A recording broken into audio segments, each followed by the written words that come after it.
तो ये बात उस वक्त की है जब हम सब गर्मी की छुट्टियों में नानी के यहाँ हर साल की तरह इस साल भी गए। मुझे याद है मैं उस वक्त 8वीं कक्षा में थी। नानी के पड़ोसी यादव जी मामा और नानी के परिवार से बहुत क्लोज थे।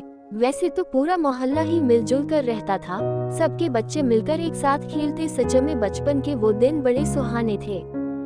मेरी बेस्ट फ्रेंड थी खुशबू, जो यादव अंकल की छोटी लड़की थी। उनका एक लड़का भी था जिसका नाम राहुल था। राहुल भैया खुशबू से उम्र में बड़े थे और वो यहाँ रहते भी नहीं थे। पढ़ाई के सिलसिले में वो हमेशा बाहर ही रहते। 12वीं की एग्जाम्स खत्म होने के बाद वो दिल्ली चले गए थे। वहाँ कॉलेज काफी अच्छे थे, इसलिए वो वही चले गए। मिलने जुलने आते रहते थे। इस बार एंट्रेंस एग्जाम होने की वजह से वो यहाँ नहीं आ पाए। खुशबू राहुल भैया से बहुत क्लोज थी, उन्हें वो सब शेयर किया करती थी। एक दिन शाम का समय था, हम सब बच्चे मिलकर ड्राइंग बना रहे थे। मैं खुशबू के साथ ही हमेशा बैठा करती। हम बातें कर ही रहे थे कि विकास भैया आए और सबके लिए समोसे लाए। विकास भैया खुशबू के घर के बगल वाले फ्लैट में रहते हैं, वो भी उनके पड़ोसी ही है। विकास भैया हमसे काफी बड़े थे, करीब 27 साल के। खुशबू के घर में उन्हें काफी मानते थे और दोनों परिवार में भी काफी अच्छे संबंध थे। एक दिन विकास भैया ने खुशबू को बुलाया। आंटी विकास की माँ छत पर कपड़े सुखाने के लिए गई थी, तो वहाँ उस वक्त बस विकास और खुशबू ही थे। विकास, वो जो लड़की है न तुम्हारी स्कूल की निशा, वो अच्छी नहीं है। खुशबू, क्यों भैया, क्या हुआ? विकास, आज मैं सब्जी लेने जा रहा था मार्केट, तो वहाँ वो भी दिखी कैसे कपड़े पहने थे उसने। उसका पूरा शरीर झलक रहा था, गोरा बदन, बस एक पतला कपड़ा उसके बदन को ढके था। खुशबू, जाने दो भैया, वो पागल है, चलो मैं चलती हूँ, मुझे खेलने जाना है। खुशबू को लगा कि वो बड़े हैं और उसकी अच्छाई के लिए समझा रहे हैं, तो उसने ये बात माइंड नहीं की, ना ही इस बारे में किसको बताया। क्या सच में विकास खुशबू को समझा रहा था या खुशबू? अब ये बात हर दूसरे तीसरे दिन की हो गई थी। अब खुशबू भी थोड़ी डरी डरी रहने लगी थी, मुझसे भी ज्यादा बातचीत नहीं करती थी। उसी बीच खुशबू के मम्मी पापा राशन लाने और कुछ काम से बाहर गए, तो खुशबू घर में थी, तो मैं भी उसी के साथ थी। हम दोनों बॉबी द रपुंजल मूवी देख रहे थे। खुशबू को वॉशरूम जाना था, उसने कहा तू बैठ में आई। तब से विकास भैया आए और कहा कि जा, तुझे तेरी मम्मी और नानी कब से ढूंढ रहे हैं। मैं भी बिना बताए न जाने कब से यही अटकी रह गई। मैं फटाफट भागकर घर गई, कहीं मम्मी से डांट न पड़ जाए। फिर जैसे ही खुशबू वॉशरूम से बाहर आई, विकास ने उसका हाथ पकड़ लिया। खुशबू घबरा गई और विकास उसके साथ जबरदस्ती करने लगा। अब 13-14 साल की लड़की भला 28 साल के आदमी से क्या जीत पाएगी? खुशबू अपने आप को छुड़ाने की कोशिश कर रही थी। विकास ने उसका चेस्ट दबाना शुरू कर दिया, उसके प्राइवेट पार्ट्स को टच करने लगा। खुद को बचाने की इसमें इतनी थी कि छीना झपटी में उस हैवान ने सामने से खुशबू का टॉप फाड़ दिया। अब उसकी ब्रा भी दिख रही थी और थोड़ा बदन भी। ये देखकर वो और पागल हो गया और वो बलात्कार करने के पूरे प्लान के साथ था। तभी खुशबू के हाथ टीवी टेबल पर रखा लाफिंग बुद्धा आया, जो बड़ा था और पीतल का होने के वजह से भारी भी था।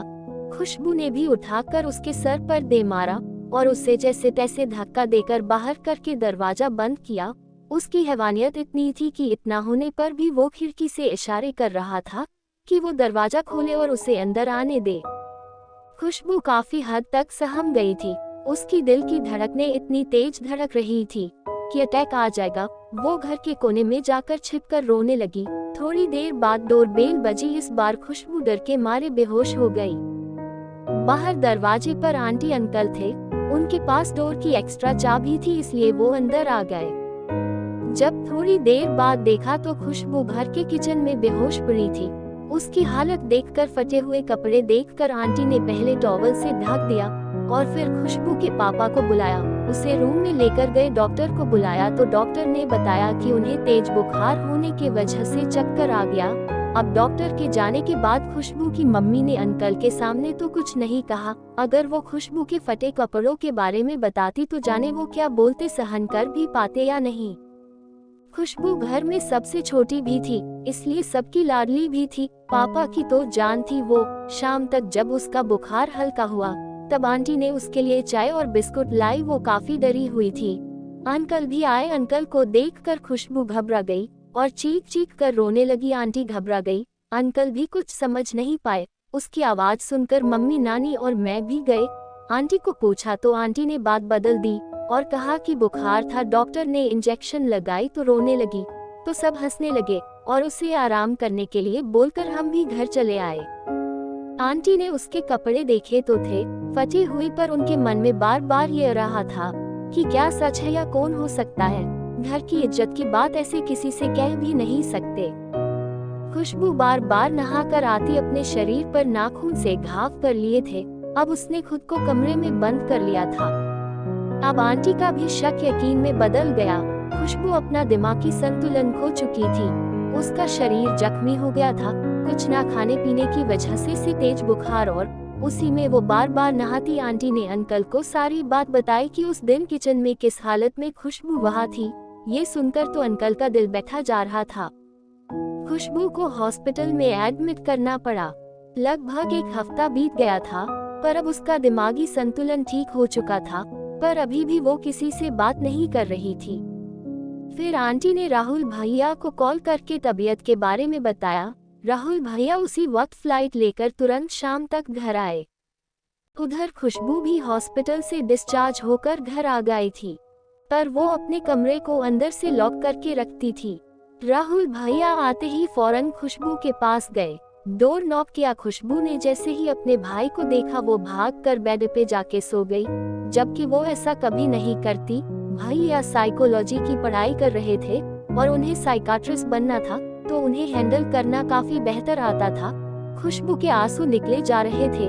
लगभग 1 घंटे की कोशिश के बाद जब कुछ नहीं कहा खुशबू ने, तो भैया ने उसे फोर्स नहीं किया। उसी वक्त वहाँ मैं गई। खुशबू मुझसे बात नहीं कर रही थी। मैंने कहा, सॉरी यार, उस दिन के वजह से तू गुस्सा है क्या? अभी भी बात तो कर मुझसे।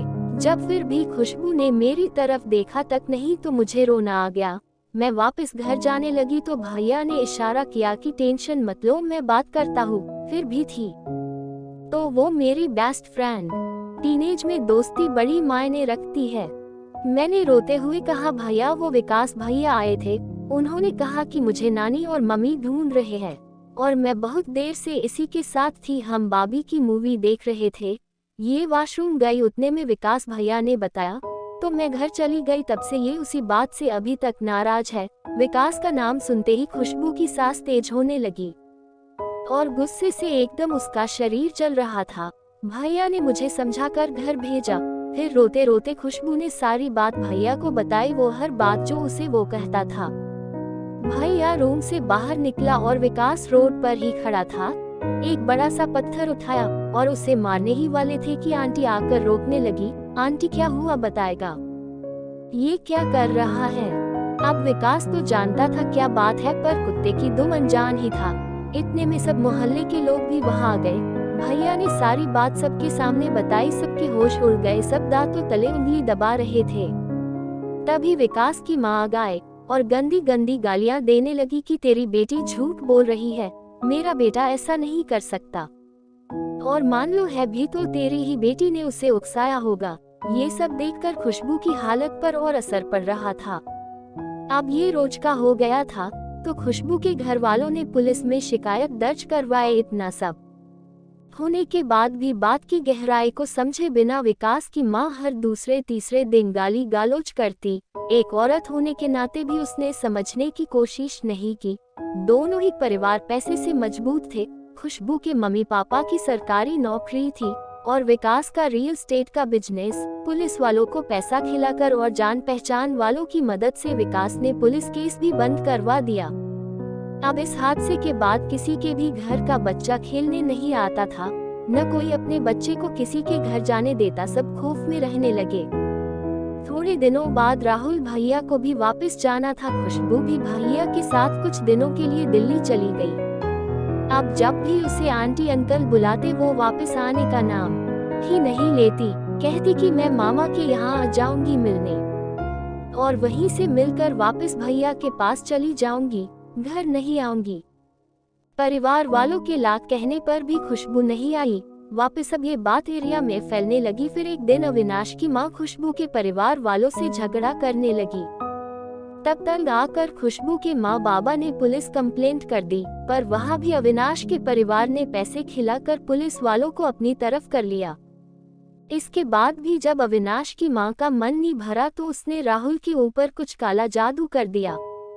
उसी रात खुशबू का घर पर कॉल आया कि मम्मी भैया अब जिंदा नहीं बचेंगे, उनकी हालत कुछ अजीब होती जा रही है। इतना सुनते ही दोनों ने तुरंत फ्लाइट की टिकट बुक कराए और राहुल के पास गए। राहुल के कॉलेज के दोस्त बहुत अच्छे थे और राहुल पढ़ने में भी काफी अच्छा था, तो कॉलेज में एक प्रोफेसर थे जिन्हें टैरो कार्ड रीडिंग काफी अच्छे से आती थी और पिछले ही महीने उनका ट्रांसफर दुबई की यूनिवर्सिटी में हो गया। राहुल उनका फेवरेट स्टूडेंट था। उनके दोस्तों ने सर को सारी बात बताई तो उन्होंने वीडियो कॉल करके राहुल के माँ पापा से बात की, फिर कार्ड देखकर कुछ बताया कि ऐसा ऐसा कर दो ठीक हो जाएगा। फिर उन्होंने ये भी बताया कि आपके पड़ोसी ने राहुल के कपड़ों का इस्तेमाल करके आपके घर में कुछ काला जादू टोना करके फेंक दिया, जिसकी वजह से ये सब हुआ। अब अगर इसे अंधविश्वास कहो तो दुबई में बैठे प्रोफेसर को ये सब कैसे पता होता। थोड़े दिनों में राहुल की तबीयत भी ठीक हो गई। खुशबू के माँ पापा ने फैसला लिया कि अब वो घर बेच देंगे और यही राहुल और खुशबू के साथ सेटल हो जाएंगे। और कुछ साल भर के अंदर वो घर बिक गया और वो दिल्ली शिफ्ट हो गए। आज भी मैं नानी के यहाँ जाती हूँ, पर अब वहाँ मेरी दोस्त नहीं रहती। आई एम श्योर कि आप सबके साथ कभी न कभी लाइफ में जरूर कुछ ऐसा हुआ होगा। किसी के घर के लोगों ने ये बात इज्जत की डर से छुपा दी होगी और किसी ने घर में बताया ही नहीं होगा। एक घिनौने समाज की सच्चाई।